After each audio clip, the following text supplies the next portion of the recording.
Hello, welcome to another edition of Bangkok Thought Leaders. I'm here today with a very special Bangkok Thought Leader, Martin Kitching. He is the founder and CEO of eLocate, a company doing incredible things in the tech space. So Martin, tell us first of all, what is eLocate? So eLocate, and we get asked this question quite regularly, so eLocate is eLocate. So the E standing for energy, locate standing for location.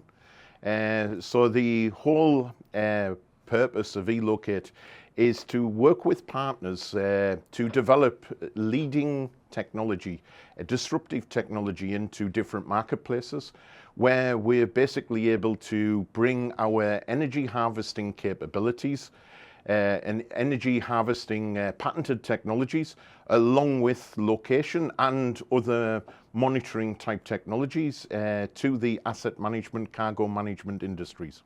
Okay, so I've been hearing a lot recently from you and from many other people about this game-changing breakthrough, the energy harvesting, the kinetic energy. Can you tell us a bit more about that, please? Yeah, so we were approached maybe 2 years ago now in Hong Kong with one of our partners, Obvious ULD, and we were approached by a client who said that basically this is what's happening with the cargo, that all of the competition at this moment in time are producing solar panel technology. So this is what the industry saw as energy harvesting at that point. That basically then for solar panels, the problem being is cargo moves on night and there's not much solar energy during the night. So this client said to us that basically you need to be able to harvest what happens in cargo all the time. Cargo is designed to move, so you need to harvest movement. So we then had quite an I was going to say extensive, but actually it was quite short-lived. In 1 year, we've then developed patented energy harvesting technology that is able to harvest low energy vibration from such as aircraft movement to high level vibration from road movement to movement that you see around the airports or you see with shipping containers, and to harvest all of those different types of vibration and movement and convert that to usable energy that keeps the device powered at all times. So this is like Tesla's ideas. Yes, I think better than Tesla, but I don't want to. I don't want to put this too much, but yes. So when you look at what Tesla originally came out to have this infinite energy, yep. And again, that's where you see in our logo the infinite. So basically, the 8 with the infinite energy logo that's the whole essence behind our technology is to give that infinite battery life or infinite power life to any product. That means that compared to current technologies where they're limited by batteries, then our devices can go anywhere at any time without infrastructure and link everywhere and work anywhere. So it means that there's unlimited amount of possibilities that our devices can go and to perform operations for different clients, whether it's from cattle to cargo containers to warehousing to people movement. This technology can go right across the board and provide information that current technologies can't today. Amazing. So yeah, I know a little bit about this from Avius and working with them and how in the industry, obviously, cargo is one of those things that we never really think about, but it's such a huge industry and it affects every single thing in the world, whether it's medicine or food or Christmas presents. But there's so much wastage because there's just so much of it, right? So with this technology, not only can you track in real time where everything is, you don't lose anything, but the pain point at the moment has been that if something's static for a while, eventually that battery runs out. But here, the battery will never expire, literally changing the whole industry. Well, it's Murphy's Law that the moment you want data, the moment you critically need data, then the battery runs out. And this is the same with your mobile phone. It's the same with asset tracking technology. The battery runs out at the point that you don't want it to, the point that you need this critical data. So the fact that you've got that endless charge, that infinite energy going into the device, then it means that you're always getting the data reliably when you need it, enabling decision making, enabling efficiency improvements, and improving things like food waste. The fact that you can detect mold during transport, you can then isolate this and protect the rest of your shipment. And talking to some clients, that's around about 25% of their total movement in things like rice is going basically to waste due to contamination happening during transport. So if you can do this and you can basically prevent things going wrong, or you can do the opposite with things like here in Thailand, we've got durian. So durian's emitting mold. That's what we can smell. It's the mold from the, but this is good mold if you like durian. So this is something that you can actually use to then check ripeness. So as you're transporting, you can make sure that if you're sending a container from here to China, and ripeness is really where you're getting the biggest bang for the buck, then this is a critical thing to measure all the time to ensure you're basically upselling your product and your product's in good shape when it arrives. Okay, well, I'm too stupid to understand good mold, but I don't think we have time for that right now. But that's really interesting. So you've got these internal sensors that can not only tell you where the actual box is, but also what's happening inside that box, what the key indicators are that can, you can find it always because of the battery, you can locate it wherever it is, and also you can preempt these issues in advance. That's amazing. Obviously for cargo, that's a big industry, stuff moving all over the world for air cargo. But what other kind of industries could this technology be applied to? So when we're looking at other technologies, so we've been here quite some time this morning. We've talked to several partners, providers, and a lot of things have been discussed where this sort of technology can go into everything from a bike driver who's delivering for Grab Food and taking Grab Food, and this then basically tells you that the food's warm and it's basically delivered on time, that you can track exactly where your meal is at the point it's coming, or then this could be Lotus, Tesco deliveries. So the sensors can identify the temperature as well? Yeah, so we can identify the temperature and make sure that basically temperature is controlled. There's projects that we have been discussing with CCE Group and Klaus Hoffmann regarding how this technology can go even further afield to actually instigate different types of cold storage and different types of technology that basically would enhance how basically products are generally transported globally. Amazing. So I guess you're hoping for another pandemic then, because this technology would allow us to track all of the medicines all over the world, keeping the temperature. For vaccinations, there's companies before us that really made their money during COVID for exactly having cold storage containers that went around the world and basically managing things like the AstraZeneca vaccination that needed to be kept at certain temperatures to make sure it could be used. Okay, so AstraZeneca, get in touch. Yes, we're here. It's obviously that's medical supplies then, wherever they're going and however they're being transported. That's Grab, deliveries, any other industries that this could... Yeah, then you've got sea containers, so this is a big one. And some of the technology that we've been able to develop with Avios ULD, looking at their FRC, which is basically fire containment for air transport. So we've developed a fire tag that can identify a lithium battery fire up to 2 hours before it occurs. And for me, it's something we were talking and sharing about a month now, was when I was on a Czech Airways flight. It was amazing. We were heading off, and suddenly after we were just about to hit the runway, then the plane took a detour, and suddenly the air stewardess starts sniffing everywhere. And this was, at first, it was quite comical to see that an air stewardess is sniffing everywhere, until we get the announcement and we understand what she's sniffing for. And that it's announced that there could be a risk of a lithium battery fire on board. And this is basically several minutes before the plane's taken off. And that goes from humour to panic immediately as the air stewardess is opening every single bin, sniffing to see where this lithium battery fire is occurring. And she does that for about 15-20 minutes. The smell reduces, so this is more with a lithium battery. If it doesn't go into basically a smoke or fire situation, then it normally just basically grows and keeps in this expanded state.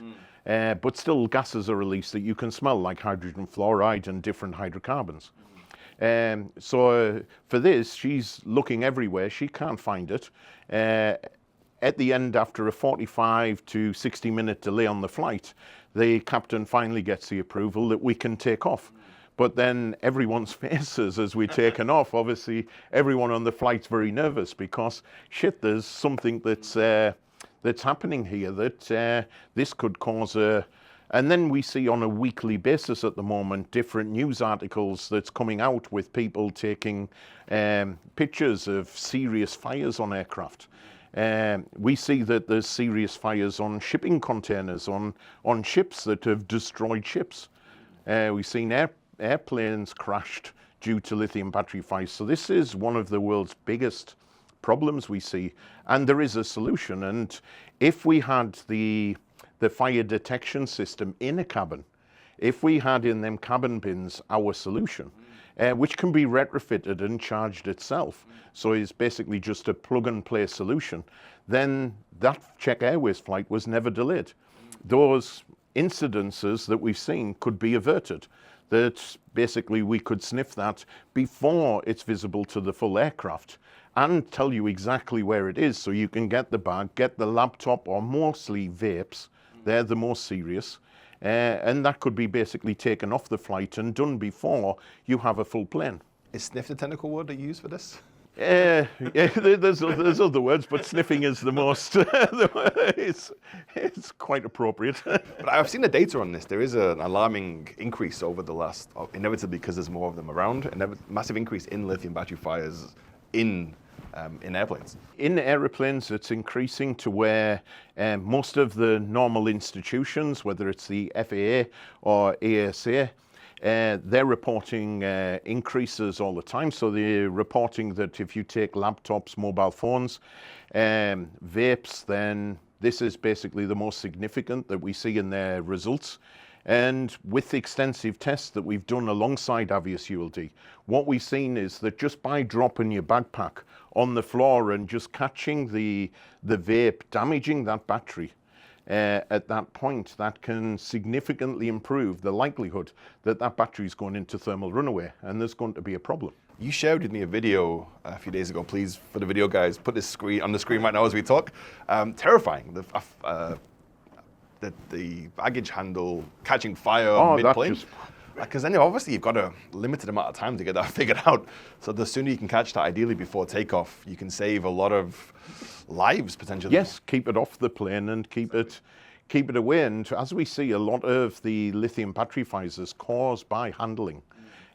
Caused by the way that these things are moved around, whether it's moved around as packages, as battery manufacturers supplying to car companies and IoT device manufacturers like ourselves, to then also people that's basically just transporting around, whether it's a bus, an aeroplane, or even home use. We see reports from Australia that for them a huge issue in normal recycling plants, that people are just chucking batteries out and discarding them. They're going into these recycling centres where they've got compactors. And the moment they start compacting the batteries, then you've got fire. So you see that with accidents, huge fires and huge disturbance within these, what you wouldn't class normally as an area of focus, that, yeah, people chucking batteries away, causing huge damage. And I've seen pictures of trash trucks going, and basically the back of the trash truck is just suddenly going into flames because there's a load of batteries people have chucked out. And you see these trash trucks just on the main street, just looking like a Tesla. It's basically under huge flames, and this is just off several batteries. I was quite surprised, since we worked on this, how dangerous this actually is as a problem. Okay, I think I could sniff out a garbage truck on fire. I think That I could one sniff you that can out. So I'm not sure if we can say the name of the company, but I know that you, with Avius, you guys recently launched, I think it's the biggest initial tech sale in the cabin and cargo space for the world's biggest logistics delivery company. What surprised you most from those initial tests with those guys? You've been working with them for a while now. Like, what are some of the results you've seen? What surprised you once they started to use that? To be honest, I would say first and foremost is without working with this this cargo integrator, this well-known cargo integrator, then basically this would never have happened. So we've went through a lot of learning curves, both with the different types of information that's fed in, to then the connectivity and making sure this is real time with their platform, making sure the data is seamlessly presented. There's been challenges at each point between understanding how global connectivity works and how to make sure that with our connectivity provider we can enhance, produce a better performance, to then how we can also enhance the energy harvesting to make sure we're harvesting the right levels of vibration, because you obviously don't know the vibrations of all the different equipment in the airport. So all of this is a huge learning curve. And to be honest, the patients of both Avius ULD and this cargo integrator have been paramount in us being able to develop this in a 1-year period, get it to market, to now basically rolling out tens of thousands of devices in an initial launch. And this is, like you said, it's unheard of. This isn't normal within any industry. Exactly. And I remember we met about 6 months ago and you were working on the dashboard and testing some stuff out. So I guess the partnership element, it really is the key to this, that the company's willing to, can see the benefits of it and is willing to go through that kind of almost pre-production phase to get everything aligned. Well, if you want to be a market leader, then you need to be leading the industry and leading with technology. You can't be basically with sheep mentality and follow the industry with old technology. So luckily we found 2 unique partners for this that were both looking to be disruptive, both wanted that level of connectivity, the battery life, they wanted all of this and accepted nothing else. And that pushed us and pushed my team to deliver something that is very unique on the market and is obviously with this size of rollout is as I'm hopefully delighted and as both clients and this is rolling out immensely at the moment. And initial signs with this rollout, we've already hitting almost 250 airports globally. So we're connected within 3 without an infrastructure. So devices landing, we've been able to fingerprint locations within the airports, gather a huge amount of airport data through the devices. We now have all of the data with all of those flight plans, shipments.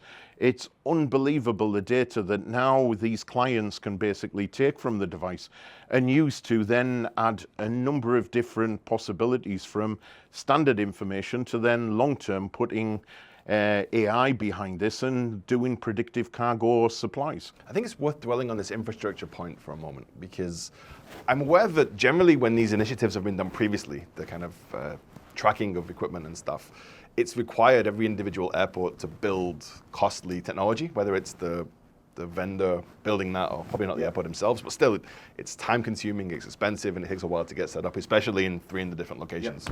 How is it possible that again, it's a massive game changer for anybody who's looking to purchase this? There's almost zero setup once you get going. How is that possible? Yeah, so the key is, and where it all stems, so it's basically quite circular in the environment itself. So you have this cellular connectivity that's nothing new, it's on mobile phones. The problem is a mobile phone's lasting you 1 day in battery life. So you can't imagine putting a mobile phone on a piece of acid, and wouldn't imagine that cost. So you've got basically that one aspect where you've got to achieve cellular global connectivity, then you need to be able to have that power source.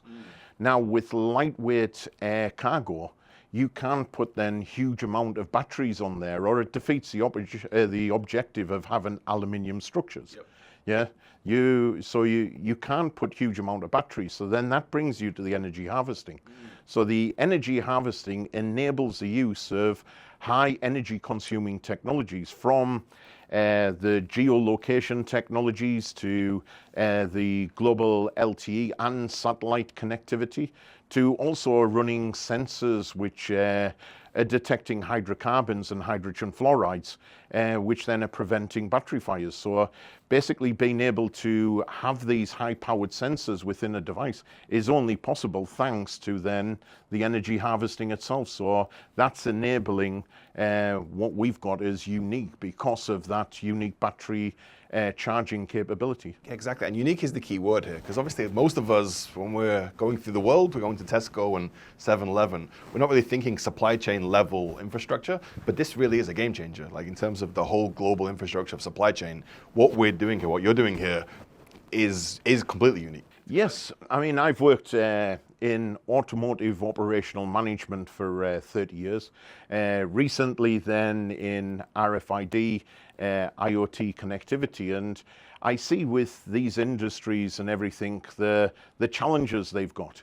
But when I started working with more pure cargo and less basically supply to standard car plants, or supply of small packages globally, you start to see all of the different cargo. I mean, we've been doing trials recently with horse containers to transport horses globally around the world, and having devices that are enabled to connect to basically small health sensors on the animal, that can basically use then our device as the main gateway to connect globally, knowing that basically your prized $1 million stallion that's appearing in the next big race in Dubai is going there fit and ready to run.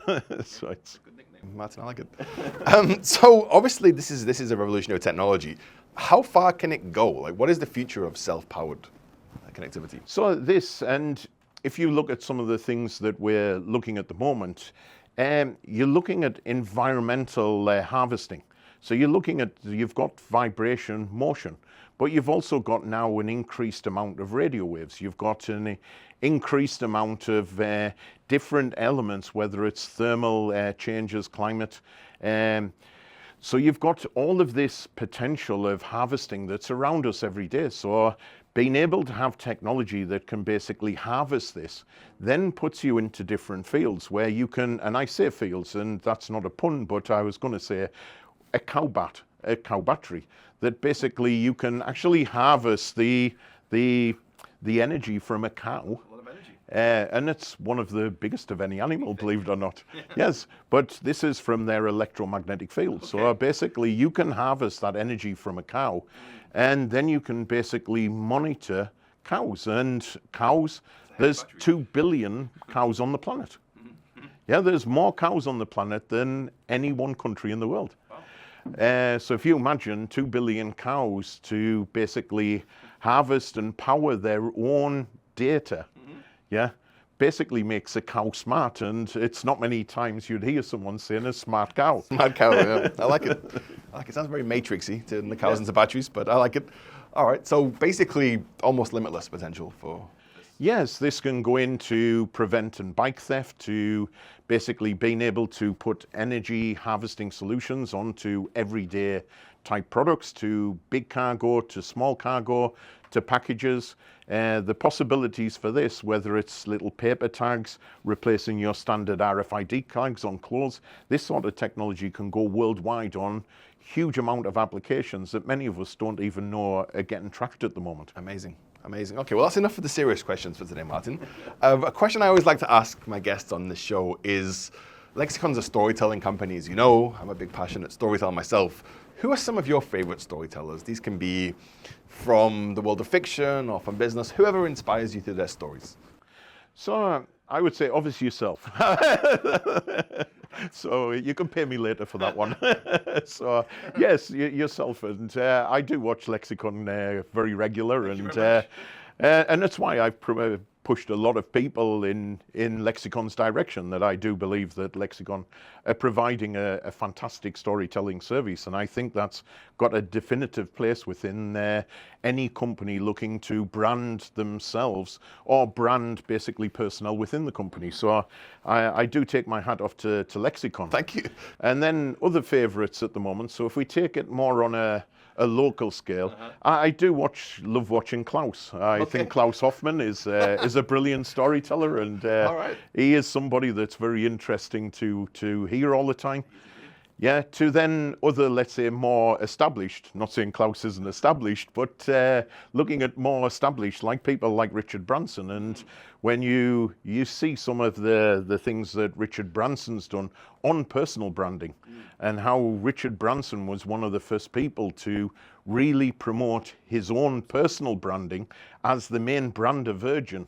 And now you don't disconnect, you can't disconnect Virgin and Richard Branson. They're together as one happy family, more so than most companies have ever achieved. So you look at what Richard Branson's achieved, how he's achieved it, where he's come from. I find that he's one of the most inspirational people that I see. Absolutely. He was way ahead of his time, like in the 70s, to know that they were starting from a point of the underdog, but his personality, his character opened up so many doors for him, and that's only become more true over time. Like the AI era that we live in, it's individuals who are going to stand out. Only somebody that's eccentric like that, somebody that passionately promotes his weaknesses, like dyslexia.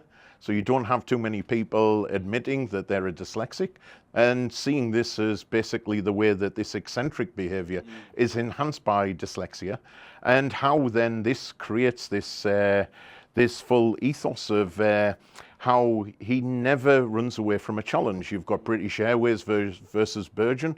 Who would take on British Airways at that time? Richard Branson did. Who would take Coca-Cola with Virgin Cola? And that wasn't a huge success. But as the marketing was absolutely brilliant, but that wasn't a success. But as he explained that even though that itself wasn't a success, it helped continually build the Virgin brand and supported the rest of the brands, even with the failed. So the guy's got an ability to turn basically failure into success, and that's inspiring, because with eLocate, we've had a huge journey basically over the last 3 years, working in different markets, going through what traditional startup goes through. So you've got obviously the financial ups and downs, you've got basically the recruitment of good personnel and getting the right people into the business. You've got all of these challenges, and the way that Branson basically shows that basically you need to have that resilience to keep picking yourself up and to keep challenging and pushing forward. Without that, success isn't guaranteed. You've got to keep going for this. And I think people like that have really inspired me on this journey, that really it's the ability to continually pick yourself up and keep going when everything seems lost is a big thing. So I didn't know Richard Branson had dyslexia, actually, but I read a book recently, I think it was David versus Goliath, Malcolm Gladwell. I think it was that. But it said basically that dyslexic people are massively overrepresented in success because they have to, at school, they're not able to win by the normal formula, so they have to adopt other means. So they're better listeners, they're better communicators, they ask more clarifying questions, they figure stuff out through a different route. And those skills slow you down at school, but in the real world, they're the skills that you need. So it's actually a kind of an advantage in a way. Yes, and I'm actually dyslexic, really? And unfortunately, my youngest daughter has got that trait as well, which unfortunately, there's a lot of things I would have liked to have given her, and that wasn't one of them. But yes, you do at school. I remember it early on at school that you're having to learn everything differently, that you're even looking at simple equations completely differently, that some things just click. Like for me, mathematics was always very simple, very easy, but languages, bloody heck, I mean, obviously for those that can tell the accent, so as a Geordie, it's very difficult to speak English. So mastering English as a native language is already a challenge. But then taking that into countries where I've worked, like Slovakia, Russia, Thailand, India, and trying to pick up languages, for me, it just doesn't rest in the head. And anybody that doesn't believe my dyslexia, then just look at my text messages. Even autocorrect doesn't help me. All right, so these are three good ones. All business oriented though. Do you have anything from the fictional world that you like, whether it's Tolkien or Star Wars or anything else that you've always loved and been inspired by? Well, it's one that we've shared when we first met, and that's Obi-Wan. So the original master, the original guy that takes Luke on his journey. So yes, when you look at basically fictional things that's groundbreaking, that's new, then I love that. Things that basically redefine the norm. Yep. Yeah, whether it's basically in fictional when it's coming to Star Wars and not so much with a lot of the superhero stuff, but let's say more with different types of fictional characters that are more different in their portrayal of, let's say, the current norm or the current standard that's portrayed, to even a lot of the old, and I would say more so the old stuff, that basically where you've got like from Clockwork Orange and this was an era where there's a lot of really, really good groundbreaking at that time movies, visionary directors, from even Trainspotting to Lock, Stock, Smoke and Barrels. I mean, all of this at the time was like the first time that these eccentrics had basically challenged and created something unique. Well, that Kubrick run is unbelievable. It was 2001: Space Odyssey, Doctor Strangelove, and then Clockwork Orange was his 3 in a row, which is pretty top tier. By the way, did you know the original Star Wars movie, the phrase blockbuster was invented because of that? No. Because obviously we're Northern English, but the block, right? Whatever you call it, the street. Blockbuster, there's queues around the block. That's where blockbuster comes from. Oh, that's how I learned that recently. New. Yeah. Okay, well, Martin, thank you so much. There was a nice, brilliant, comfortable ending pleasure there. to come in. Congratulations. Yeah, Cheers, thanks mate. very much. Thank you very much. Yeah, thank you.